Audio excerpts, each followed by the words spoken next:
जय हिंद मेरे प्यारे विद्यार्थियों। उपकार क्लासेस आरबीएल में आप सभी का हार्दिक स्वागत है। तो दोस्तों, आज हम लोग देखेंगे उत्तर प्रदेश पुलिस के लिए हम लोग देखेंगे समास। एक टॉपिक आता है, इससे 2 से 3 क्वेश्चन बनने की संभावनाएं रहती हैं। अलग अलग तरीके से क्वेश्चन को पूछा जाता है और ये आपके पेपर में 2 से 3 क्वेश्चन आएंगे। तो आराम से देखेंगे, बहुत आसान तरीके से हम लोग जानेंगे कि समास क्या होता है। तो आइए देखते हैं। और वीडियो देखने से पहले आप लोग एक कोई नोट्स टाइप में बनाने की कोशिश करें, तो क्योंकि एक जगह पे चीज़ें बहुत छोटे छोटे उसमें लिखी रहेंगी तो आपको पेपर के टाइम रिवीजन करने में बहुत आसान होगा। तो उम्मीद करते हैं आप लोग किसी पेन पेपर लेकर के या कोई कॉपी बना लें, या बिल्कुल आप कहीं भी नोट कर सकते हैं इसको, ताकि आपको पेपर के टाइम पे ये टाइम से मिल जाए। ठीक है, तो रिवीजन में आसानी हो जाएगी। तो समास, समास का शाब्दिक अर्थ क्या होता है? संक्षेप, संक्षिप्त, संक्षेपण। क्या हो सकता है? संक्षेप में भी मिल सकता है, संक्षिप्त भी मिल सकता है और संक्षेपण भी मिल सकता है। ठीक है, तो समास सम धन आस।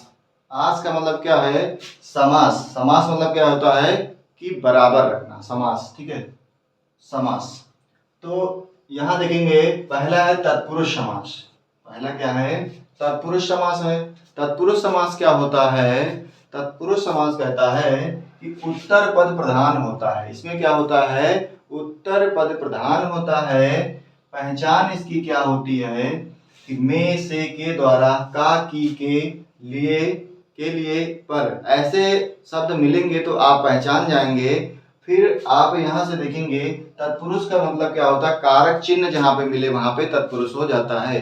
पहली चीज तो आपको मालूम होना चाहिए कारक कितने होते हैं। तो कारक जो होते हैं 8 होते हैं। कौन कौन होते हैं? तो कर्ता ने कर्म को करण से संप्रदान के लिए अपादान से अलगाव संबंध काकी के रारी रे अधिकरण में पर संबोधन है अरे वो। तो 8 कारक होते हैं। कारक से भी 1 से 2 क्वेश्चन बनते हैं। तो कारक अगले दिन किसी दिन पढ़ा देंगे, तो आप लोग तैयार कर लीजिए। कारक कारक कितने होते हैं? 8 होते हैं। तो पहचान हो गई आपकी। इसमें एग्जाम्पल इसके क्या हो जाते हैं? गंगा जल, जैसे तोड़ेंगे इसको, गंगा का जल। क्या तोड़ेंगे? गंगा का जल। अगला है सिर दर्द, सिर में दर्द। तो टूट रहे हैं ना कारकों में, कारक में टूट रहे हैं ना, तो यहाँ सिर में दर्द। ठीक है। अगला है घुड़सवार, घोड़े पर सवार। में पर किसमें आता है? अधिकरण में पर आता है ना। चलिए, जब कारक पढ़ाएंगे तो बहुत अच्छे से पढ़ा देंगे। अगला आता है द्विगु समास। द्विगु समास, इसमें क्या होता है? द्विगु समास में संख्या की बात करता है। पूर्व पद संख्यावाची और अर्थ की दृष्टि से समूहवाची होता है। पूर्व पद संख्यावाची, अर्थ की दृष्टि से समूहवाची होता है। ठीक है, जैसे चौराहा हो गया, तिराहा हो गया, नवग्रह हो गया। चौराहा, तिराहा, नवग्रह, पंचवटी, अठन्नी, चवन्नी, दुकन्नी, दुपट्टा। ठीक है, ये ऐसे शब्द आपको मिलते हैं। तो ये क्या होता है? आपका द्विगु। संख्या की बात करते ही आपका द्विगु हो जाता है। तो याद रखना, द्विगु काफी पूछा जाता है, बहुब्रीहि भी पूछा जाता है। तो अगला क्या हो जाएगा आपका? कर्मधाराय। कर्मधाराय समास क्या कहता है? कर्मधाराय समास जो कहता है कि उत्तर पद प्रधान होता है। इसमें क्या होता है? उत्तर पद प्रधान होता है। पूर्व पद विशेष तथा उत्तर पद विशेष होते हैं। संख्याएं याद रखना विशेष होती हैं। संख्याएं क्या होती हैं? विशेष होती हैं। देखेंगे, जैसे पहचान क्या है जो के समान रूपी शब्द आते हैं। इसमें क्या आता है जो के समान रूपी शब्द आते हैं। चलिए, अगला इसमें से एग्जाम्पल देखा जाए कि लाल मिर्च, लाल है जो मिर्च तोड़ सकते हैं। लाल मिर्च, लाल है जो मिर्च। गुरुदेव, गुरु रूपी देव। देखो मिल रहा है ना, रूपी है जो के समान रूपी शब्द मिलते हैं इसमें। महानगर, महान है जो नगर। क्या हो जाएगा? महान है जो नगर। अगला आता है साथियों द्वंद्व।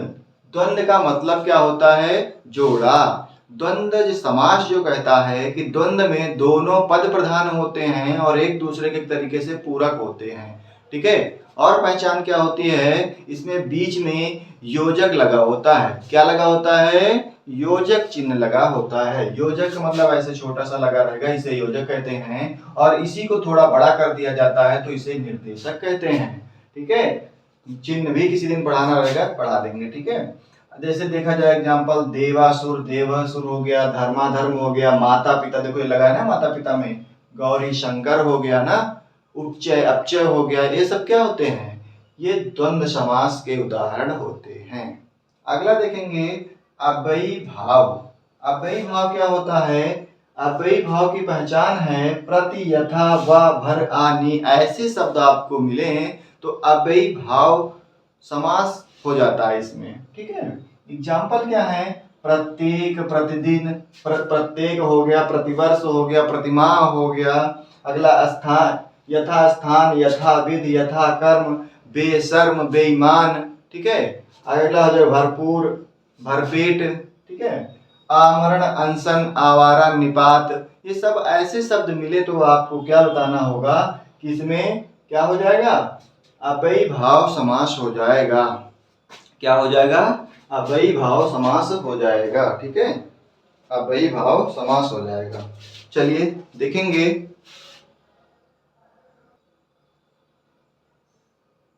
इसी में आगे आता है कौन सा आएगा? बहुब्रीहि समास। कौन सा आएगा? बहुब्रीहि समास। अब देखेंगे हम लोग बहुब्रीहि समास। चलिए देखेंगे बहुब्रीहि क्या कह रहा है। इसमें दोनों पद क्या होते हैं? गौड़ होते हैं।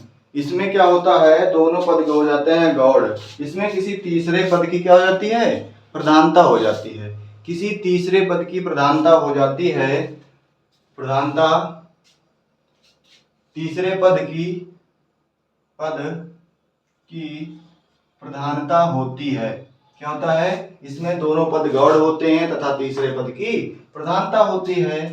जैसे आपको मिलेगा एग्जाम्पल, ललाटाक्ष, ललाट पर है अक्ष जिसके अर्थात शिव, ठीक है। और लंबोदर, लंबा है उदर जिसका, अर्थात लंबा उदर किसका होता है? पेट किसके कहते हैं? उदर मतलब क्या होता है? पेट।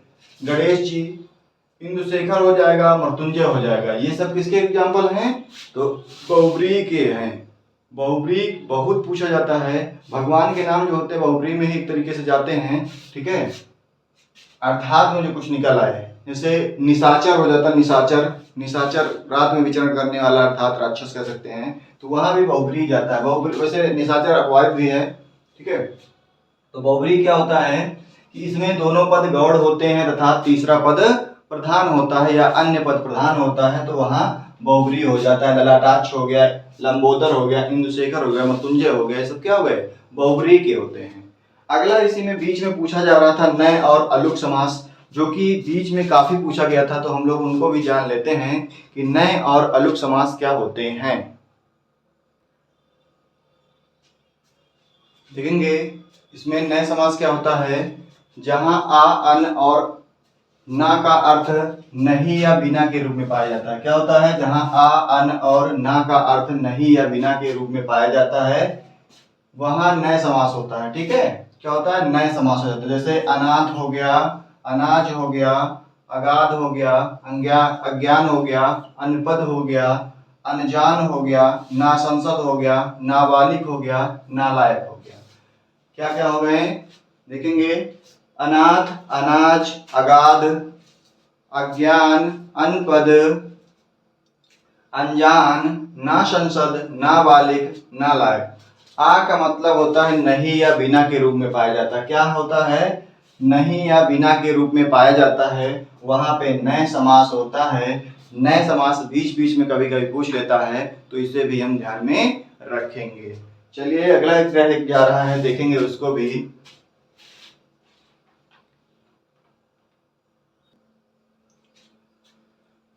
अलुक समास कहता है ऐसा शब्द जो बिना विकार से अलग हो जाए, वहां अलुक समास होता है। बिना विकार के मतलब क्या होता है? तोड़ने पे कोई समस्या ना हो, आसानी से अलग हो जाए, वहां पे अलुक समास कहते हैं। जैसे दूध वाला, तो दूध वाला को तोड़ेंगे तो क्या हो जाएगा, दूध धन वाला। देखो बिना विकार के टूट गए ना, कोई समस्या नहीं हुई तोड़ने में। तो जहां पे बिना विकार के टूट जाए वहां पे क्या हो जाता है, अलुक समास हो जाता है। जैसे हो गया दूध वाला, चाय वाला, पान वाला, शानदार, मालदार, मुक्केबाज, थानेदार इत्यादि जो होते हैं, किसके एग्जाम्पल हैं, सभी अलुक समास के हैं। तो आप लोग नोट कर लीजिएगा इनको और अच्छे से तैयार कर लीजिएगा। इन्हीं में से आपको 2 क्वेश्चन या 3 क्वेश्चन मिल सकते हैं देखने को। जरूर से जरूर आप लोग इनको तैयार करिएगा। और अगले दिन हम लोग कारक देख लेंगे कि कारक कौन से होते हैं, कारक से भी क्वेश्चन बनते हैं। तो दोस्तों, यदि आपको वीडियो अच्छी लगी है तो अपने दोस्तों में शेयर कर सकते हैं और हमारे चैनल को सब्सक्राइब कर सकते हैं। और अंतिम तक वीडियो देखने के लिए बहुत बहुत धन्यवाद। मिलते हैं अगली वीडियो में। जय हिंद।